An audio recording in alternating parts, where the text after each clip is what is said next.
السلام علیکم۔ جدائی کا صدمہ۔ ممبر رسول اللہ صلی اللہ علیہ وآلہ وسلم بنانے سے پہلے حضور پرنور صلی اللہ علیہ وآلہ وسلم خشک کھجور کے تنے سے ٹیک لگا کر خطبہ ارشاد فرماتے تھے۔ جب پختہ ممبر رسول اللہ صلی اللہ علیہ وآلہ وسلم تیار ہو گیا اور آپ صلی اللہ علیہ وآلہ وسلم ممبر پر تشریف فرما ہوئے تو خشک کھجور کے تنے سے یہ صدمہ جدائی برداشت نہ ہوا۔ اس نے اس طرح رونا شروع کیا جس طرح چھوٹے بچے ماں کی جدائی سے روتے ہوئے سسکیاں لیتے ہیں۔ مولانا رومی رحمۃ اللہ تعالیٰ علیہ فرماتے ہیں کہ خشک کھجور کا تنا جس کا نام استون حنان تھا، رسول اللہ صلی اللہ علیہ وآلہ وسلم کی جدائی سے نالہ کر رہا تھا، مثل ارباب عقول کے، یعنی جیسا کہ وہ کوئی انسان ہو۔ اس آواز گریہ سے اصحاب رسول اللہ صلی اللہ علیہ وآلہ وسلم تعجب میں پڑ گئے کہ یہ ستون اپنے پورے ہجوم طول و عرض سے کس طرح رو رہا ہے۔ آپ صلی اللہ علیہ وآلہ وسلم نے دریافت کیا، اے ستون تجھے کیا ہوا ہے؟ اس نے عرض کیا، یا رسول اللہ صلی اللہ علیہ وآلہ وسلم، آپ صلی اللہ علیہ وآلہ وسلم کی جدائی کا صدمہ مجھ سے برداشت نہیں ہوا۔ آپ صلی اللہ علیہ وآلہ وسلم کی جدائی سے میری جان اندر ہی اندر جل رہی ہے۔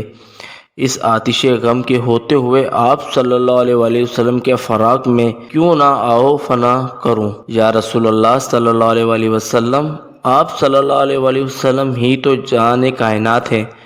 آپ صلی اللہ علیہ وآلہ وسلم پہلے مجھ سے ٹیک لگاتے تھے، اب مجھ سے الگ ہو گئے ہیں اور میری جگہ دوسرا ممبر پسند فرما لیا ہے۔ حضور انور صلی اللہ علیہ وآلہ وسلم نے ارشاد فرمایا، اے مبارک ستون، اگر تو چاہتا ہے کہ تیرے لیے دعا کروں کہ تو سرسبز اور ثمر آور درخت ہو جائے اور تیرے پھولوں سے ہر شرکی و عربی مستفید ہو، اور کیا تو ہمیشہ کے لیے تر و تازہ ہونا چاہتا ہے یا تو پھر عالم آخرت میں کچھ چاہتا ہے؟ استون حنان نے کہا، یا رسول اللہ صلی اللہ علیہ وآلہ وسلم، میں تو دائمی اور ابدی نعمت چاہتا ہوں۔ مولانا رومی رحمۃ اللہ تعالیٰ علیہ فرماتے ہیں کہ اے غافل، تمہیں اس لکڑی سے سبق لینا چاہیے کہ تم انسان ہو کر دنیا فانی پر گرویدہ اور آخرت سے روئے گرداں ہو رہے ہو، جبکہ استون حنان نعمت دائمی کو نعمت فانی پر ترجیح دے رہا ہے۔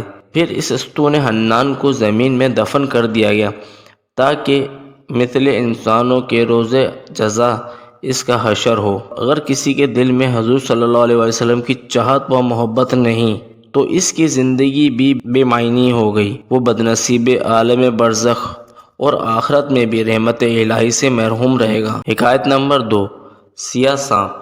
رسول اللہ صلی اللہ علیہ وآلہ وسلم نے ایک بار وضو کے بعد موزہ پہننے کا قصد فرمایا، لیکن دیکھا کہ اچانک آپ صلی اللہ علیہ وآلہ وسلم کا موزہ ایک عقاب اڑا کر لے گیا۔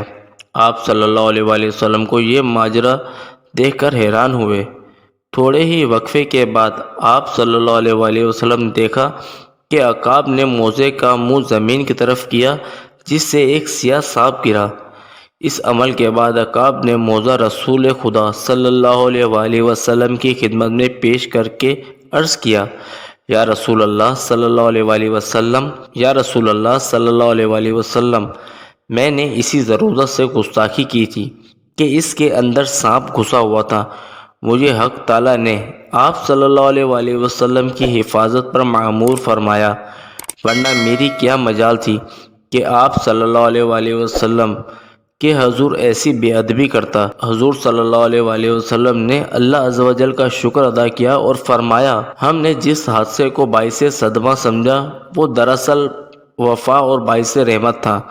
عقاب نے عرض کیا کہ میں نے ہوا میں اڑتے ہوئے موزہ شریف میں سانپ دیکھ لیا تھا، یہ میرا کمال نہیں یا رسول اللہ صلی اللہ علیہ وآلہ وسلم، اور آپ صلی اللہ علیہ وآلہ وسلم ہی کے نور اور روشنی کا فیضان اور عکس تھا۔